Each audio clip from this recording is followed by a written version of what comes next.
Hello, Cinco de Mayo.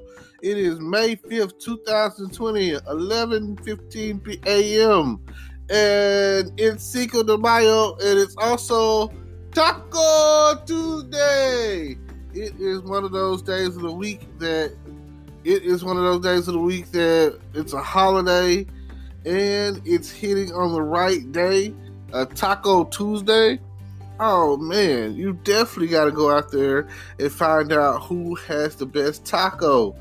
May it be a taco truck on the border, somebody like Taco Bell, somebody likes Taco Cabana, somebody might like, I don't know, Taco Tico, I don't know, Fuzzy Tacos. What else we got going on out there? Maybe you got a friend that makes the best tacos, like Yvette off of Baby Boy. She's gonna get in there and she's gonna cook, she's gonna clean, she's gonna make them tacos. And today is definitely that day. And tacos, it's already Taco Tuesday, so tacos are usually cheap. So, hey, you have no reason not to get you some of this fine cuisine. Oh, man. It don't got to be a taco. It could be a burrito, or it could be a quesadilla, or it could be anything that is from the La Familia culture of the Hispanics, because this is their day. And like I say, feel free. If you're old enough, all of my over 21s out there, keeping it grown and sexy, with some nice mojitos or nice Coronas or Modelo or Dos Equis or, oh man, my favorite, some margaritas. Like I say, happy hour, that's where it's at. So show up and pull up for some nice. You could probably go get it for about $3 somewhere on a happy hour tip. So tonight is the night. We need everyone to jump on it when it comes down to Taco Tuesdays and Cinco de Mayo. Now, I'm definitely gonna be out there with all of my gatos and sombreros. Yeah, you know what I mean? Because I'm that dude. And I'm definitely looking for some nice mamacitas and senoritas. And hey, if you that girl, we're going to have to make it muy caliente. You feel me? Hey, ain't that right, amigos? Already, let me know what's going down today. Shout out to all of my Mexican brothers. Let me know. After a long day of work, it's time to chill. Gotta have you a cold one and a nice meal. So, like I say, but seriously though, if it wasn't for the Hispanic culture, they are like the best at what they do. They bring in jobs and do work that a lot of us aren't willing to do. Down the street from my house, we have a tire shop. They are some of the best in town. I can't think of the name of the tire shop, but if you're from here, the one down the street from Church's Chicken on New Austin Road, there, that's where you go to get you some tires here in Texarkana. If you need your car fixed, everybody knows who Pee-wee is over off of Robinson Road, over there by the post office. And it used to be Shockley's, but now it's called Escobar's. And a lot of people don't even know the name of it, but they just be like, put my car in the shop. And that's usually where they go. He is one of the best in town, when it comes down to it. And I've been taking my car there for years. Every time something goes wrong, he can pretty much figure. There's one thing he will do. First, he gonna find out what the problem is, and then he gonna find out what the parts are, and then he gonna tell you what the labor is. And hey, that's pretty what he is. Hey, cut and dry. It's gonna be fair. You know what I'm saying? If he say he can fix your car, he will fix your car. If he say he can't fix your car, he's like, I can't do it. It's just what it is. It's like, honesty. So I dig that. If you want some air in your tires, you got the guys up the street. I go to them pretty much. Because once you get some tires from them, especially like I can use tires, you know what I'm saying? So if I get some used tires over there, it seems like it lasts a lifetime. Like, you don't have to really worry about getting any more tires after the fact. So yeah, because I've gotten tires on some cars and they took me where I needed to go. I could go pretty much anywhere, in town, out of town, on the highway or wherever I needed to go with those tires. They're real reasonable. I can't really say. I know that if you go over there for about $40 on the high end, if you got $40, you can get you a tire. You can probably negotiate it down, depending on what kind of tire it is and how good a good tire. $40, good tire. I've even gone over there and for like $100 tires all around if they had a set of the tires that I was looking for. So yeah, which ultimately might be a thing that I do here recent, here in the near future or whatever, instead of trying to go get some brand new tires from discount tires. And like I say, I've always wanted to learn more Spanish. I feel like the teachers that I had in high school didn't really push the issue. My first year Spanish teacher, she wasn't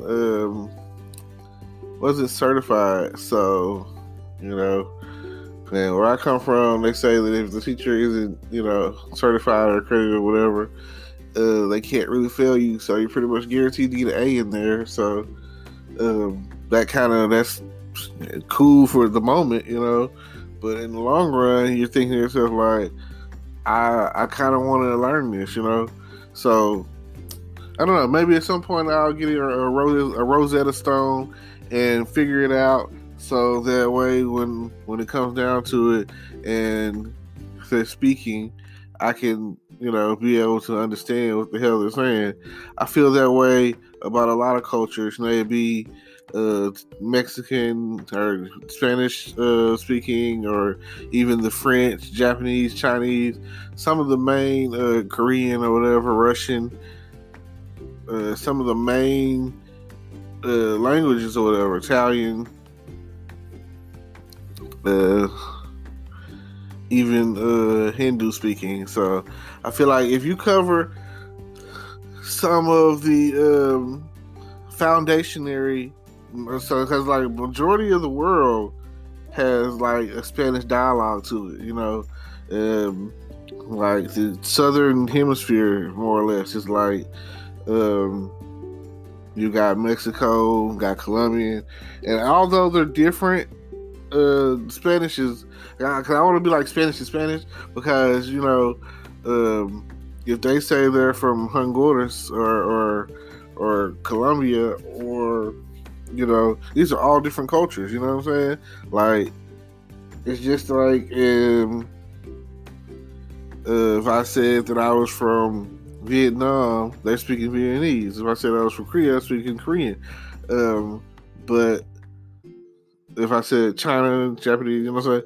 It's like, it's all different. They're, they to us, you probably can't even tell if I lined up a bunch of Asians and put them side by side.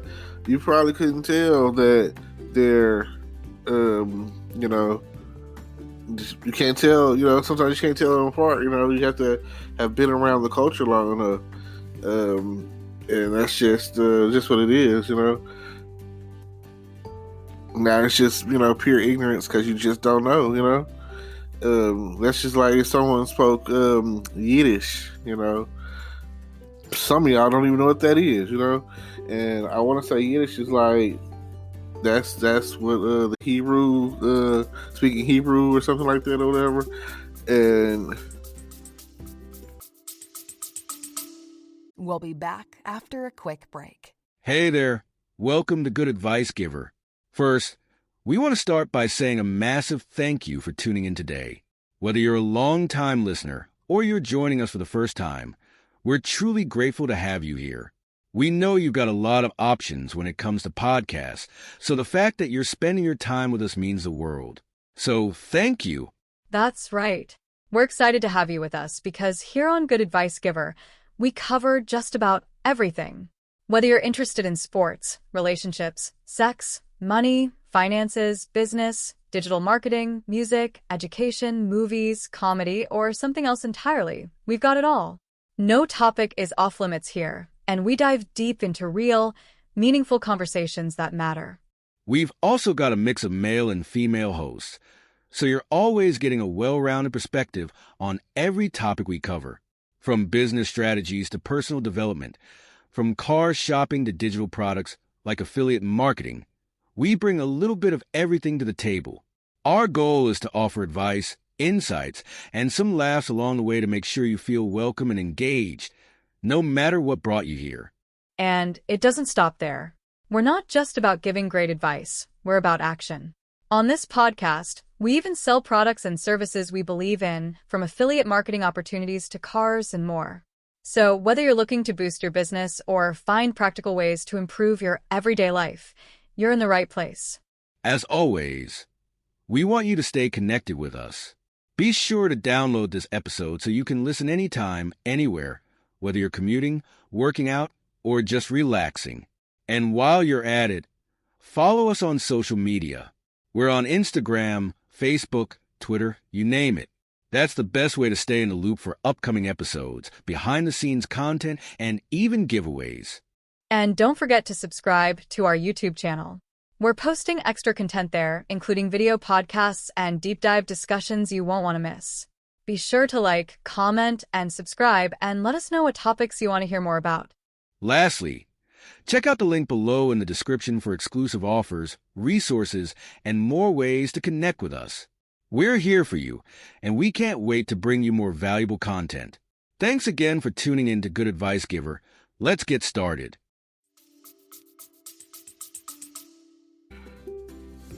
No, Yiddish. I think that's like the who is that, Romanians or something like that. And I come across a guy one time and he was like, "I'm a gypsy, yada yada yada." I was like, well, "Okay, what does that mean?" You know what I'm saying? Like, what are you? Like, somebody tell me they're a gypsy, and I was like, the guy was like, "I'm a gypsy." I was like, "Well, like, what race are you?" That you say you're a gypsy, you know what I'm saying? I could be a gypsy if I was outcast or not or misunderstood, or lived in the outskirts, or like nomadic or whatever the case is. Got your stick to your own culture. So I was like, what that mean? He said he's Romanian or whatever, and I think Romanian, I think it was like he was explaining to me that they spoke Yiddish or whatever, and I was like, oh, okay, I got you. And that's a lot of times, like you'll see it at the let's say they have something going on at the United Nations, and they have like the sign language or whatever, and they'll have like all the different translators or whatever. And you would think that if you were part of the United Nations or whatever, and it's not like you're meeting all the time, that y'all, man, one of y'all's objectives would to be to learn, culture. You know what I'm saying? If you were an ambassador to the whole nation, the whole world, that you're part of the UN, that you would like one throughout the year, like one few weeks or whatever, or whatever the case is, y'all are all learning Spanish, and then all y'all learning English, and then all y'all are learning African, and then all y'all are like we'd all be on the same page in the same book or whatever. If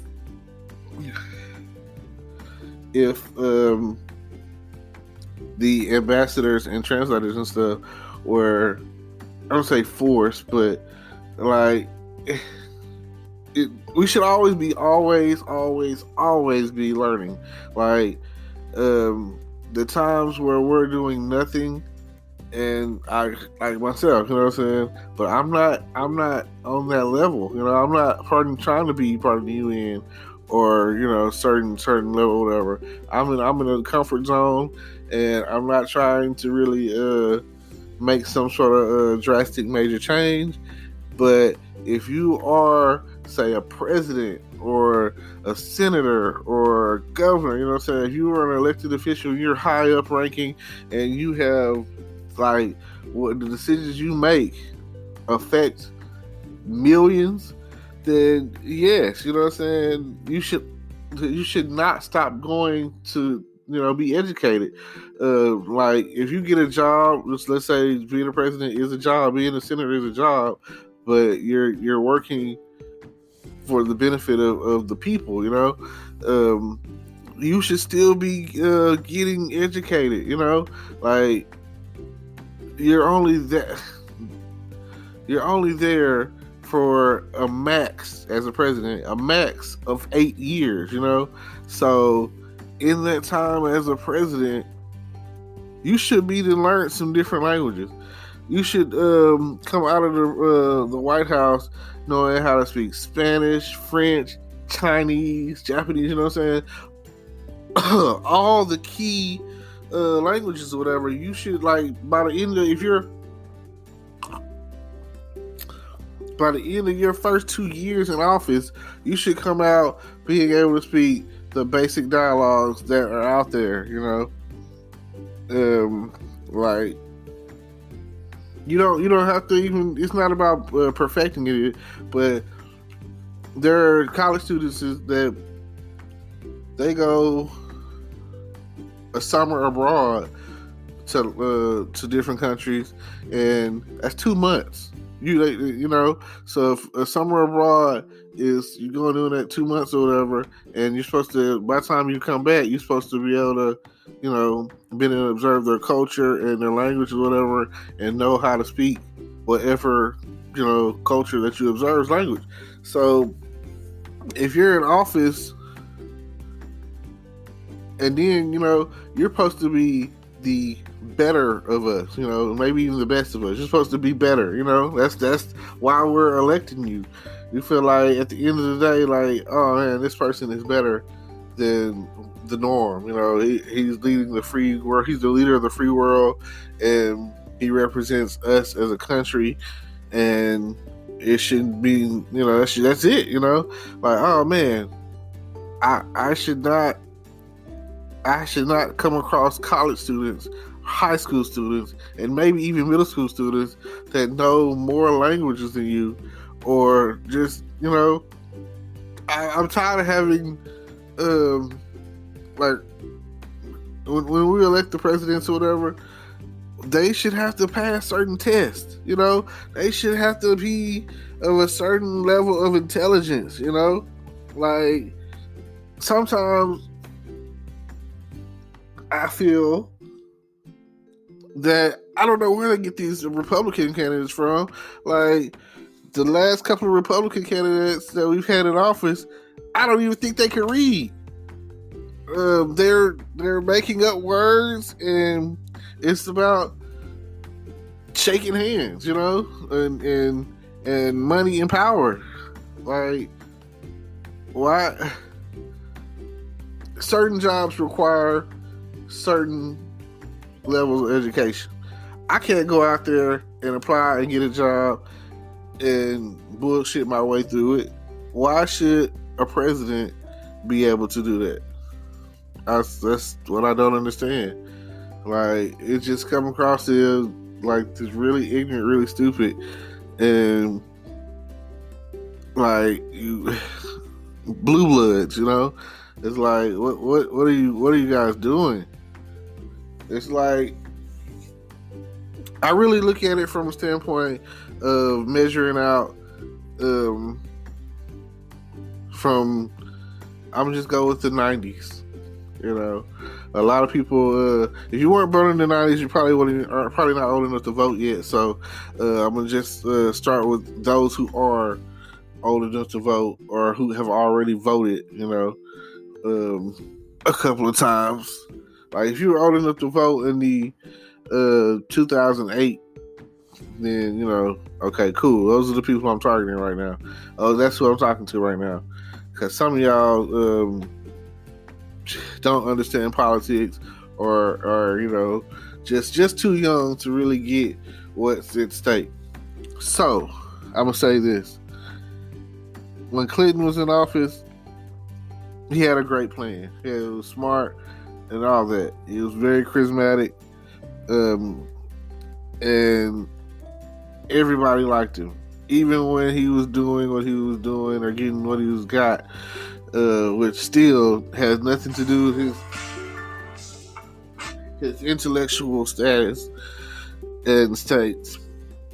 And then you get old George in there, and a lot of times nowhere to be found, always lost on the ranch in Texas somewhere, which is hard to say because I'm a Texan, so it kind of makes us all look bad. Then, you know, it's just his react time was horrible, you know, like, well, what should we do 5 days later? Well, let's take him some water, you know? There was so much drama that happened during the 2000 all the way to 2007, 8, whatever, 9, or whatever, however you want to look at it, because I guess the official official presidency doesn't really start until like January 21st. So it would have been January. Yeah, it had been January 21st, 2001, all the way to January 21st, 2009, when they passed the torch.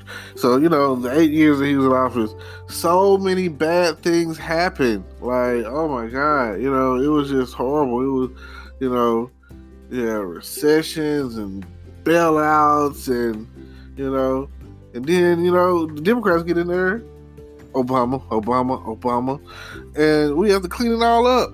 Like, where is this coming from? You know, like, what college you went to? Harvard.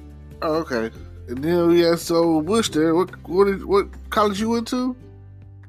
Yeah, I don't know if anyone knows. It doesn't really matter, even if you do know. You know what I'm saying? I'm not here to do any research or whatever. It's just the principle, you know. So, yeah. I just don't get it. And so much of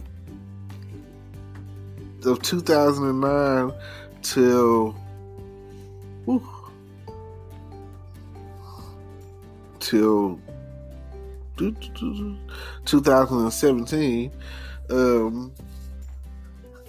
like, just look at how things were, how good things were during the time frame he was in office. I mean, so much better. Immediately once he was elected, gas prices dropped, and it's just so much better. I don't know. People were getting jobs now, which is a big thing. Like, people, like, they always speak on pulling yourself up with your bootstraps or whatever. Well, the issue with that is some people don't even have boots. You know, so that would be great if that philosophy still worked.